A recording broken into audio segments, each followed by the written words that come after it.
Welcome to Doing Criminology. This is an introductory research methods course. So we're going to be exploring a lot about social science research methods and how we use them in criminology. Basically, we're going to figure out how do we know what we know and what kind of research methods do we use in social science to get there. Since you know criminology is very interdisciplinary, we use things from sociology, psychology, law, legal studies, political science to get information and conclusions. So doing criminology, we've got four learning outcomes in this course. One, we want you to be able to identify basic principles, procedures, and overall methodological processes used in criminology and criminal justice research. So we're going to learn a lot about methods, how we do research, what kinds of plans we need to have in place, how we collect data, and all of that good stuff. We're also going to ask you to differentiate between different research methods and processes in varying research settings. So we're going to be reading a lot of research. We're going to be reading articles. We're going to learn how to break down an academic article and pick out what the big methods are that researchers use to get to their conclusions. We're going to critically assess different research methods used by criminology and criminal justice research.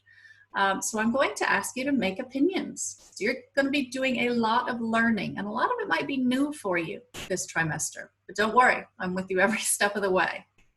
And finally, we're going to talk about the role ethics plays when it comes to doing research with human subjects.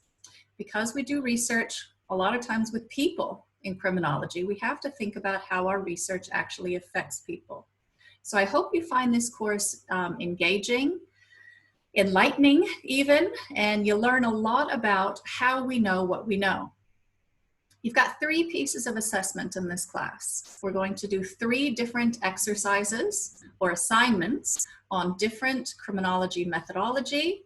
We're going to look at how we would apply different methods in different situations, how we conceptualize ideas, how we operationalize those variables, and how we set up a research study. So I'm going to ask you to do 3 exercises, and then at the end, in lieu of a final examination, you're going to do a reflection on the class. What did you learn? What didn't you know? What sort of advice would you have for people taking the class in the future? So this fits in really nicely in the first year of your bachelor's degree, and here in the diploma, since you'll go on to a bachelor's degree, a lot of you. Next year, you'll take stats, and the year after, you'll take another research methods course where you design an entire project. So I can't wait to show you what we've got in store for you this trimester and a lot of interesting things. See you soon.